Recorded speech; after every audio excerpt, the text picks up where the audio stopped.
Hello. This is Rashid Ahmed, and today I've came up with a huge bomb and a very exciting topic. Today's episode is very special and exciting. Today's episode, we're talking about the Apple's company. So press the like button of the video and leave a good comment. If you haven't subscribed yet, please subscribe now and let us go.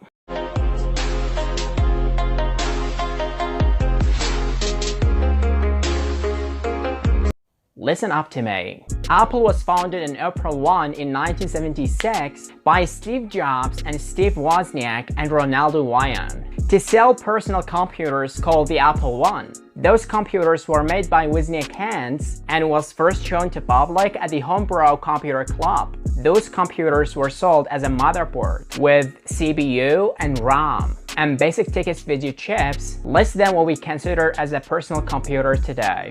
The Apple I was begun to sold at July 1976 at a market price of the United States 666.66 cents, and that is about 2.6 grand in modern values. The company was incorporated as Apple Limited on January 3 in 1977, without Ronald Wayne, who sold his stake in the company to Steve Jobs and Steve Wozniak for $800.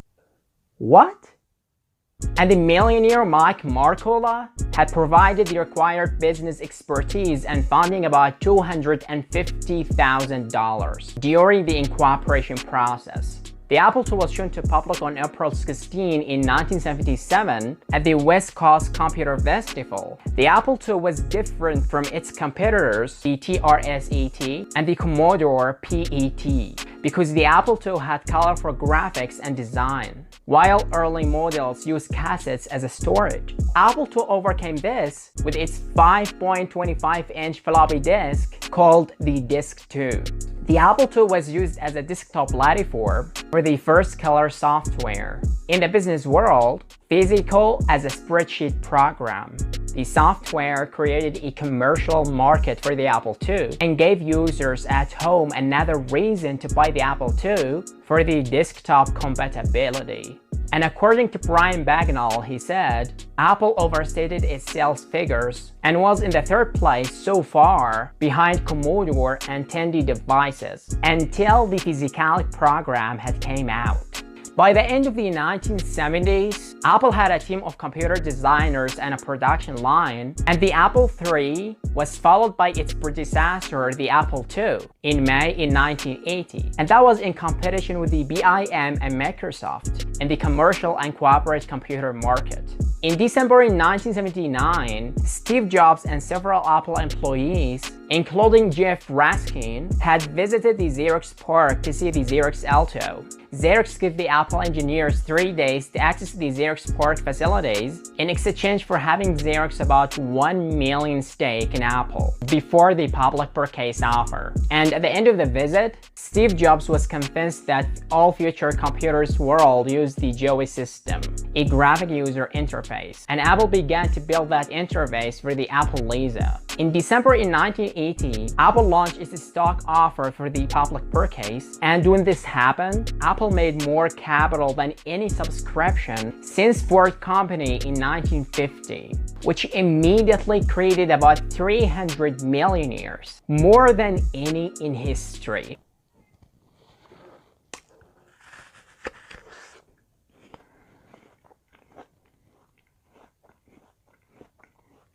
Many venture capitalists withdrew their money, reaping billions of long-term capital gains. Steve Jobs began working on Apple Lisa in 1978, but was out from the Lisa team in 1982 due to internal disputes, instead of taking control of the Jeff Raskin low-cost Macintosh. And then a war erupted between Lisa cooperators and the Macintosh Jobs hackers, in which Product World had came out in the market first to save the Apple's product. Lisa won the race in the 1983 and became the first personal computer to be sold to public with graphic user's interface. But unfortunately, the project failed commercially due to two reasons: the high cost and the available limited software. In 1984, Apple released the Macintosh with the famous 1984 advertisement.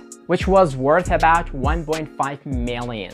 The AD was directed by Ridley Scott, which now considered as a milestone in Apple's success. Sales of the Macintosh began well, but subsequent sales were not strong. This due to the high cost of the device and the available limited software. However, this changed with the introduction of the laser writer, which was the first PostScript laser printer to be sold at an affordable price. You know, the Mac was very powerful in this market because of its advanced graphic capabilities, which initially made it create the intuitive Macintosh interface. In 1985, a very power struggle between Steve Jobs and John Scully, who had been hired 2 years earlier. The Apple board sided with Scully, and Steve Jobs was staked from his management duties. Steve Jobs resigned from Apple and founded Next Company in the same year. Apple's continued growth in the early 1980s, and that was due to its leadership in the education sector due to its use of the Logo computer system on the Apple II platform.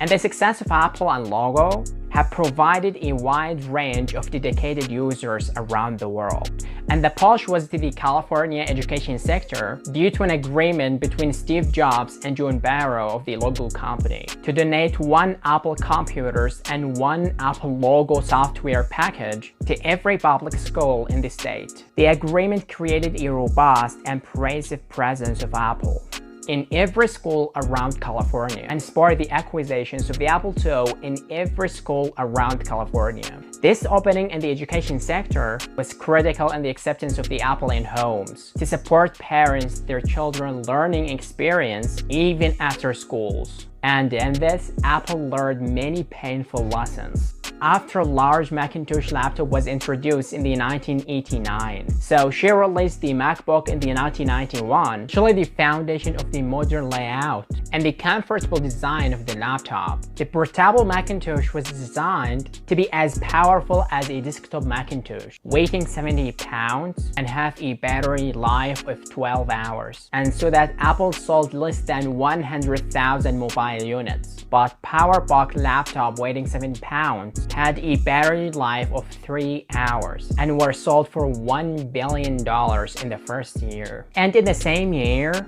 Apple introduced the System 7, which was a major upgrade to the operating system, adding colors to the display interface and a new network capabilities. And the design foundation of the Mac operating system remained until 2001. The success of the PowerBook and other products increased revenue, and for some time, it assumed that Apple couldn't go wrong for introducing modern devices and were generating powerful profits. The Mac Addicted magazine commented that this period between 1989 and the 1991 was the first golden age for the Macintosh. After the success of Apple of the sales of the Macintosh, Apple introduced the Centuries line of computers and the line of the low-price Quadra computers and the line of computers Performa, which were sold for several mixed and confusing software configurations and packages to avoid competition with various consumer stores such as Sears,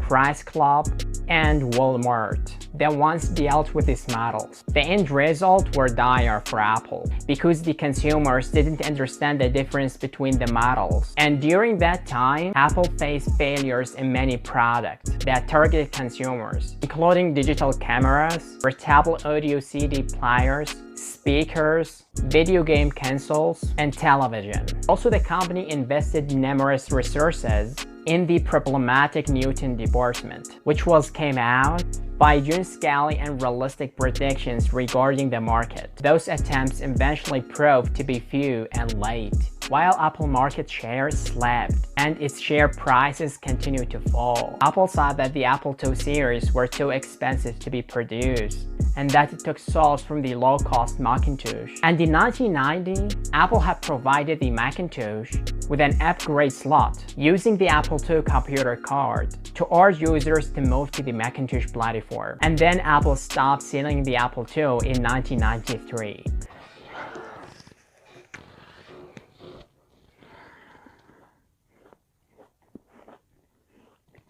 And in the early 90s, Apple was developing an alternative platform for the Macintosh, such as the EU Platform 10th, because the Macintosh platform was obsolete, because it was not made for multitasking, so the company programmed many case software directly on the hardware. In addition, Apple was facing competition from vendors of the OS2 and Unix, such as the Sun Microsystem company, so it was necessary to replace the Macintosh with a new one, or rework the Macintosh platform. And in 1994, Apple teamed up with IBM and Motorola and the Alliance AIM. The goal was to create a new computing platform, which will use the Motorola and the IBM devices coupled with the software of Apple. The Alliance hope of the three companies was to precede the performance of the platform when combined with Apple software for Microsoft. And that same year, Apple introduced the Power Macintosh. The first of many Apple's computers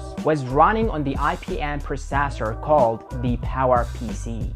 And in 1996, Michael Splendor was replaced by Jill Amelio as a CEO. Amelio had made many changes at Apple, including mass layoffs, and after several attempts had failed to improve the Macintosh operating system, first with the Intelligent project, and later with Copland and Gershon projects. But Amelio had chosen to buy Next company and its next step operating system, and bringing Steve Jobs back to Apple as a consultant. And in July 9, 1997, the board of directors ousted Amelio after 3 years of recording of decline in the share price and crippling financial losses. Steve Jobs had become the company's interim CEO and began restructuring the company product line. And in 1997, at the Macworld show, Steve Jobs had announced that Apple would join Microsoft to create a new Microsoft Office for Macintosh. And Microsoft had invested about $150 million in the Apple shares that were not eligible to vote. And on November 10 in 1997, Apple opened the Apple Store as part of a new manufacturing strategy that connected constructions to demand. And in August 15, 1998, Apple introduced the new all-in-one computer, reminiscent of the Macintosh 128 key, and this was an iMac. Jonathan Ive led the iMac design team, and Ive later was the designer of the iPod and the iPhone. The features of the iMac was a modern technology and unique design. The device were sold more than 800,000 units in the first 5 months and returned the Apple profitability for the first time since 1993. And during this time, Apple bought several companies. So in 1998, Apple announced the purchase of the Final Cut software of the Micromedia company, signaling its excursion into the digital market for editing videos. So in 2002, Apple bought Nothing Real Company for its digital advanced check software in combining image features. Also, Apple bought Magic Company for its music production software called the Logic, which led to the development of the GarageBand program for consumers. And in March 24 in 2001, Apple released the Macintosh 10 operating system. The system was programmed on Basic 2 operating systems, OpenStep for Next company, and BS, and this one is Unix. The system aimed at professionals and consumers and combined the stability, reviewability, and security qualities known for Unix, and the ease of using with a valuable user interface to help users to shift away from Mac 9. And the new Mac 10 allowed the use of the Mac 9 application through the classic Mac 10. And on May 19, 2001, Apple opened the retail stores in Virginia and California. And in the same year, Apple introduced a portable digital auto player for the iPod. The product was a great success. So more than 100 million units were sold in 6 years. And in 2003, the company opened an online music downloader, the iTunes, for $0.99 per song to integrate with the iPod, and it quickly became the leading online music services with over about 5 billion downloads by June 19, 2008. Since 2001, Apple's design team has phased out the use of color transparent plastic material that was first used in the iMac 3. This began with the use of the titanium power block followed by the polycarbonate iBook and the flat-screen iMac. So in June 6, 2005, at the World Developer Conference, Steve Jobs had announced in the keyword address that Apple would start producing the Intel processor Macintosh computer. And that world began in 2006. So in June 10, 2006, Apple released the MacBook Pro, and the iMac and the first two core DOS devices were built all by Intel. And by August 7, 2006, Apple had converted the entire production line of the iMac to the Intel chips. And that was a year earlier than Steve Jobs' announcement. And during this transition, the Power Mac, the iMac, the PowerBook were all discarded. Apple also produced the Boot Camp program to help users to install the Windows XP or Windows Vista on Macintosh Intel devices, along with the Mac 10. Between early 2003 and 2006, Apple share price more than 10-fold, from about $6 per share to over $80 per share. And in January 2006, Apple's market capacity took over Dell Company. 9 years ago, Dell CEO Michael Dell had just said if he was given the opportunity to run Apple, he would shut it down and give money to the shareholders. But despite of Apple's growing share of the PC market, it still lags far behind rival Microsoft, with only about 8% of the US desktops and laptop market. In July 11, 2008, Apple had launched the Apple Store to sell third-party apps for the iPhone and the iPod Touch. And within a month, the store sold about 60 million apps, within a daily revenue of $1 million on average. Steve Jobs then speculated that the store could become multi-billion-dollar business for Apple. And 3 months later, the announcement emerged that iPhone could be the world's third largest phone supplier, giving the popularity for the iPhone. On December 16, 2008, Apple announced that by 2009 would be the last year that Apple would attend the Macworld. And that Phil Schiller would give the K address by the 2009 instead of the expected Steve Jobs. And in January 14, 2009, Jobs issued an Intel memo at Apple, announcing that he would take about 6 months on vacation until the end of June 2009 to enable him to better focus on his health and allow the company to focus on its product better. And despite the absence of Steve Jobs, Apple recorded its best non-holiday quarterly during this session, with Apple generating revenue of about $8.60 billion and profit of $1.21 billion. Apple ranks the most valuable company in history by $632 billion because its stock price increased up about 64% in the third quarter 2011, breaking Microsoft's 1999 records of $618.9 billion. And some of the Apple products, such as the Mac Mini, a type of desktop computer for consumers. The computer was introduced in January in 2005.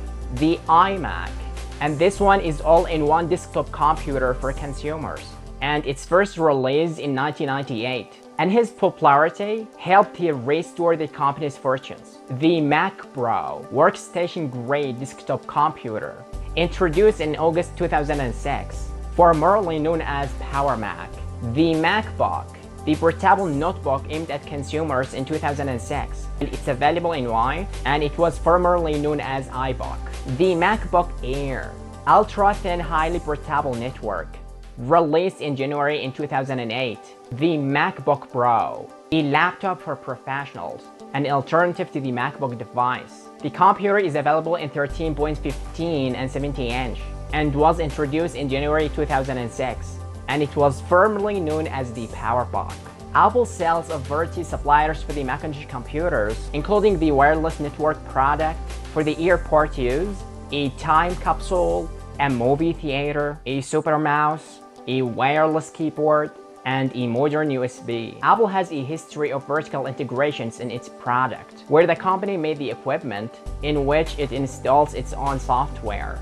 During the Mac's early history, Apple generally refused to adapt the prevailing standards for the equipment industry, and instead of this, it made equipments for its software. This trend was largely reversed in the late 90s, with the biggest Apple's adoptions of the PCI for the Power Mac devices.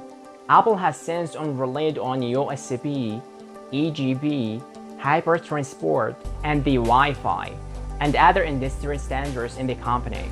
Now let's come to the cutest part. Where is the headquarters of the company? Apple's company headquarters is located in the middle of the Silicon Valley, and the Apple's campus has 6 buildings and was built in 1993 by Roberto Development. And in 2006, Apple announced its intention to build its second headquarters in Cupertino also, but will be about 1.6 kilometers east of the current headquarters. Since its formation in 1977, Apple has employed about 75,000 people worldwide. The majority of the Apple's employees are in the US, but Apple has a tremendous amount of manufacturing, sales, marketing, and supporting organizations around the world, and with some engineering operations on Tokyo and Paris. Apple's employees include companies owned by Apple, such as FileMaker Company and Brightburn Capital. Now let's talk about the greatest part of our episode. Why Apple? Why not banana or strawberries or anything else? Why Apple? Steve Jobs said that he was inspired by the company's name on a visit to an apple farm when he was at that time on a special diet. So he saw that the name Apple is cute and energetic and not intimidated. And Apple's first sample was first designed by Steve Jobs and Wayne, which depicts Newton sitting under an apple tree. However, the Apple rainbow logo, the now popular image of the rainbow, is the shadow of Ben Apple. Janoff introduced many monochrome models to Steve Jobs, and these models appealed directly by Steve Jobs. And with all his love to the logo, but Steve Jobs insisted that silicone must be colorful as a way to humanize the company.